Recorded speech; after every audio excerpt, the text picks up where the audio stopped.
আপনাদেরকে দেখাচ্ছি কতটা মচমচে হয়েছে। আওয়াজটা শুনুন। একটা ভেঙে দেখাচ্ছি। দেখুন বেগুনটা কিন্তু সিদ্ধ হয়ে গেছে। নমস্কার, আমি সুস্মিতা নতুন সাথে ভিডিও নিয়ে আবারও চলে আসলাম। আজকে বানাবো বেগুনের বিকল্প একটা রেসিপি। দেখুন খেতে কিন্তু খুব ভালো লাগে। একটা বেগুন নিয়ে নিয়েছি, বেগুনটাকে প্রথমে ছাড়িয়ে নেব।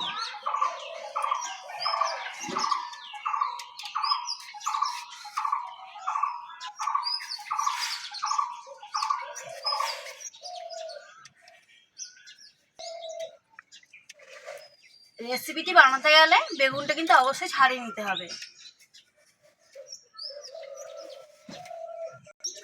বেগুন ছাড়ানো হয়ে গেছে, এবার কেটে নেব। গোল গোল করে কেটে নিচ্ছি, যেমন করে বেগুন ভাজি তেমনভাবে কেটে নেব। একটু মোটা মোটা করে কাটতে হবে।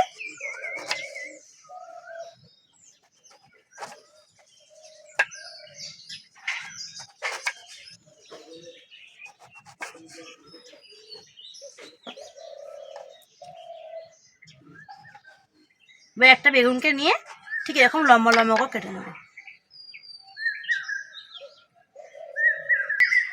সব বেগুনগুলোকে আমি পিস পিস করে কেটে নেব।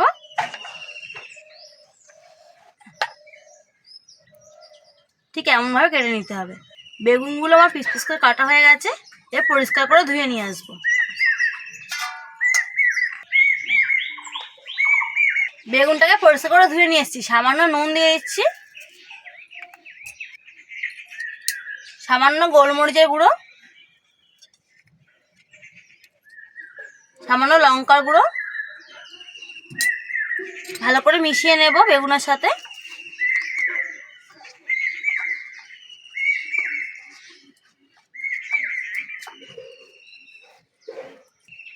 একটা প্লেট নিয়ে নিয়েছি, প্লেটে বেশ কিছুটা ময়দা নিচ্ছি।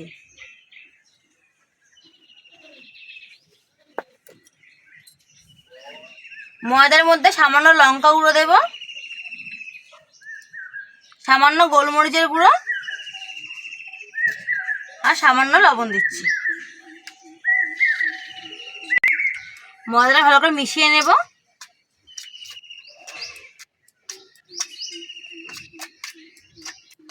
আবার একটা প্লেট নিয়ে নিয়েছি, এই প্লেটটার মধ্যে ব্রেড স্ক্রাম্ব দিয়ে দেবো।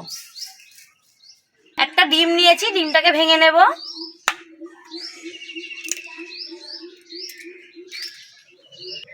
ডিমের মধ্যে সামান্য নুন দিয়ে দেব, সামান্য গোলমরিচের গুঁড়ো দিয়ে দেব। একটা চামচ দিয়ে ভালো করে ডিমটাকে ফাটিয়ে নেব।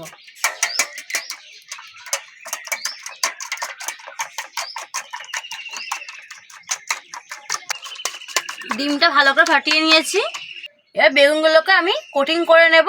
একটা বেগুনের টুকরো নিয়েছি, প্রথমে ডিমে ভালো করে মাখিয়ে নেব। যে ময়দা করেছিলাম ময়দার মধ্যে দিয়ে দিচ্ছি। আবারও ডিমের গোলা দিয়ে দিচ্ছি।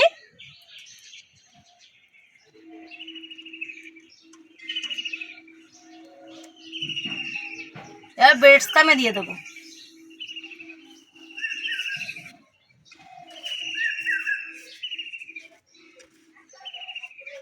বাড়িতে অবশ্যই একবার বানাবেন, খেতে কিন্তু খুব ভালো লাগে। আর বাচ্চারা বুঝতেও পারবে না এটা বেগুন দিয়ে তৈরি হয়েছে।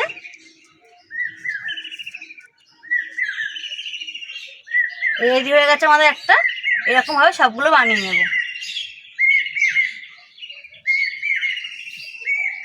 একটা করে দেখাচ্ছি। একটা বেগুনের টুকরো নিয়েছি, ডিমে ভালো করে মাখিয়ে নিলাম। ময়দা দিয়ে দিচ্ছি, ভালো করে ময়দা মাখিয়ে নেব।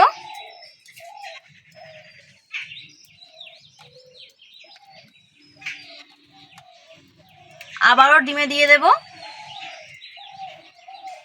ভালো করে ডিমের গোলাটা মাখিয়ে নিচ্ছি। এবার ব্রেড স্ক্রাম্বে দিয়ে দেবো।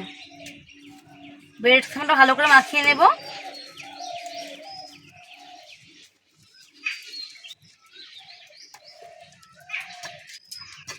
রেডি হয়ে গেছে। দিয়ে কড়াইতে তেল বসিয়ে দিয়েছি, তেলটা গরম হয়ে গেছে, কড়াইতে দিয়ে দেব। একে একে দিয়ে দিচ্ছি।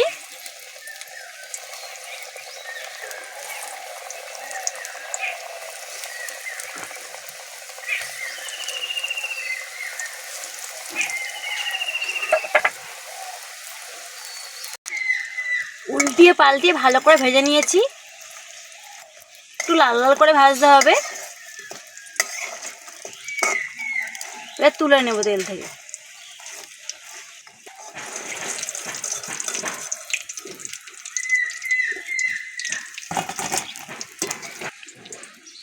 এই রেসিপিটি বানালে ভাত দিয়েও খেতে পারবেন, মুড়ি দিয়েও খেতে পারবেন, আবার শুধুও খাওয়া যাবে সস দিয়ে, খেতে দুর্দান্ত হয়। আবারও দিয়ে দিচ্ছি তেলের মধ্যে।